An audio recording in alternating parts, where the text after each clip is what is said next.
നിയമസഭയിൽ മുഖ്യമന്ത്രിയും രമേശ് ചെന്നിത്തലയും തമ്മിൽ ഏറ്റുമുട്ടി.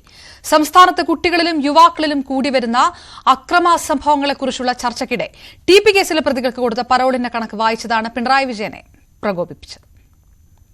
TP കേസിലെ 10 കുറ്റവാളികൾ 3 പേർക്ക് 1000-ലധികം ദിവസങ്ങൾ പരോൾ കൊടുത്തു സാർ ഈ ഗവൺമെന്റ്.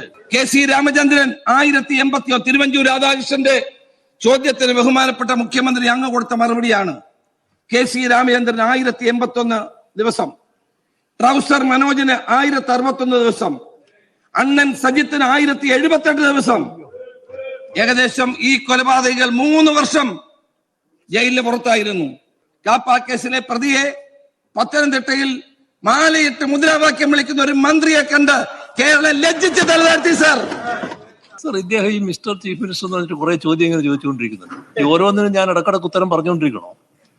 വേണമെങ്കിൽ അതാകാം, അതാണ് ഉദ്ദേശിക്കുന്നതെങ്കിൽ. ഇപ്പൊ യൂത്തിന് എന്ത് സന്ദേശമാണ് നൽകുന്നത് പറഞ്ഞില്ലേ? യൂത്തിന് നൽകുന്ന ഈ സന്ദേശമാണോ നൽകേണ്ടത്? ഇപ്പൊ അദ്ദേഹം നടത്തിക്കൊണ്ടിരിക്കുന്ന സന്ദേശമാണോ നൽകേണ്ടത്? ഇപ്പൊ അദ്ദേഹം എന്താ നൽകിയത്? ഇതിലൂടെ പറഞ്ഞുകൊണ്ടിരിക്കുന്നത് എന്താണ്? എന്തിനാണ് ഈ അവസരം ഉപയോഗിക്കുന്നത്?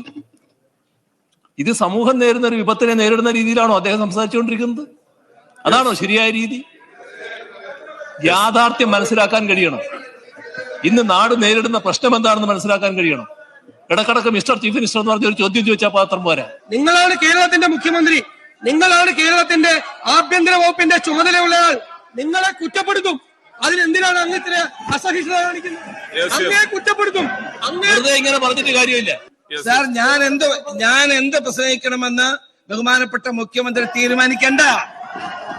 എനിക്ക് സംസാരിക്കാനുള്ള അധികാരമുണ്ട്. ആലപ്പുഴയിൽ നിർമ്മാണത്തിലിരിക്കുന്ന മേൽപ്പാലത്തിലെ ഗർഡറുകൾ ഇടിഞ്ഞ് താഴെ വീണ് അപകടം. ആൾത്തിരക്കുള്ള ബീച്ച് മേൽപ്പാലത്തിലെ 4 ഗർഡറുകളാണ് നിലംപതിച്ചത്. തല നാരിഴയ്ക്കാണ് വൻ അപകടം ഒഴിവായത്. ദേശീയപാതയുടെ നിർമ്മാണവുമായി ബന്ധപ്പെട്ടുള്ള ഭാഗത്തെ മേൽപ്പാലത്തിന്റെ ഗഡറാണ് ഇപ്പോൾ തകർന്ന് വീണിട്ടുള്ളത്. ദൃശ്യങ്ങൾ കാണുന്നത് പോലെ 4 ഗഡറുകൾ നീളത്തിൽ വീണിട്ടുണ്ട്. അതായത് അതിന്റെ ഒരു ഭാഗത്തെ ഒരു ജോയിന്റ് മുഴുവനായി താഴത്തേക്ക് വീണിട്ടുണ്ട്. ഒരു കർവ് വരുന്ന ഒരു ഭാഗത്താണ് ഇത്തരത്തിൽ വീണത്. എന്തായാലും നിലവിൽ ആളപായമില്ല എന്നുള്ള വിവരമാണ് നമുക്ക് ലഭിക്കുന്നത്. പക്ഷേ എങ്ങനെയാണ് ഇത് വീണത്, അതായത് ഇത്രയും സുരക്ഷയോടെ ചെയ്യുന്ന ഒരു വിഷയത്തിനകത്ത് എങ്ങനെയാണ് സംഭവിച്ചത് എന്നുള്ളതിനെ സംബന്ധിച്ച് ആശങ്ക ഉയരുന്നുണ്ട്. ഈ പ്രദേശത്ത് നിരവധി ആളുകളും ഇപ്പോൾ ഉണ്ട്. സാധാരണഗതിയിൽ നല്ല തിരക്കുള്ളൊരു സമയമാണ്. ഒരുപക്ഷെ ഈ സമയം ആയതുകൊണ്ടായിരിക്കണം ഒരുപക്ഷെ അങ്ങനെ ഒരു ആളുകൾ ഇതിനടിയിലേക്ക് ഉണ്ടാവുന്നത്. ഇവിടെ ഉണ്ടായിരുന്ന ഓട്ടോറിക്ഷ തൊഴിലാളികളൊക്കെ തന്നെ പറയുന്നത് ഇവിടെ ചില ആളുകൾ ഇവിടെ ഉണ്ടായിരുന്നു എന്നുള്ളതാണ്. ശബ്ദം കേട്ടാ ശ്രദ്ധിക്കുന്നത്. അതുപോലെ വീണൊന്നും നമുക്ക് കാണാൻ പറ്റില്ല. ഒറ്റ അടിക്കാണോ ഇത്രയും 4 വീണത്? ഒറ്റടിക്ക് വേണം. ഇത് ഈ സമയത്ത് ഇവിടെ ആരെങ്കിലും ഉണ്ടായിരുന്നോ? ഒരു പയ്യൻ വെള്ളം കുടിക്കുന്നുണ്ടായിരുന്നു, 2 പേര് മേളിൽ നിൽപ്പുണ്ടായിരുന്നു.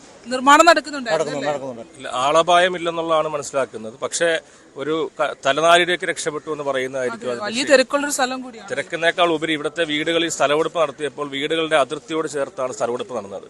കുട്ടികൾ ഓടിക്കളിച്ചിരുന്ന വീടുമുറ്റമാണ് യഥാർത്ഥത്തിൽ ഇപ്പോൾ ബൈപ്പാസ് വന്നിരിക്കുന്നത്. കൃത്യമായിട്ടുള്ള നിർമ്മാണ രംഗത്തുള്ള പാളിച്ചകൾ തന്നെയാണ് ഇതുണ്ടായിരിക്കുന്നത്. വ്യക്തമായ ക്യൂറിംഗ്, ഏതാ സമയം വെള്ളം പമ്പ് ചെയ്യാനോ മറ്റുള്ള ശ്രമങ്ങളൊന്നും ചെയ്യാറില്ല. മേൽപ്പാലത്തിന്റെ ഭാഗമായി നിർമ്മിച്ചിട്ടുള്ള ഗഡറുകളാണ് ഈ ഒരൊറ്റ ലാപ്പിനകത്ത് 4 ഗഡറുകളാണ് ഉണ്ടായിരുന്നത്. ഈ 4 ഗഡറുകളാണ് ഇപ്പോൾ നിലം പതിച്ചിരിക്കുന്നത്. വീഴ്ചയിൽ നമുക്കറിയാം അതിന്റെ നടുഭാഗം കുത്തിയാണ് വീണിരിക്കുന്നത്. ഇവിടെ നിന്ന് ദൃക്സാക്ഷികൾ പറയുന്നത് വലിയ ശബ്ദത്തോടു കൂടിയാണ് ഇത് താഴത്തേക്ക് വീണത് എന്നുള്ളതാണ്.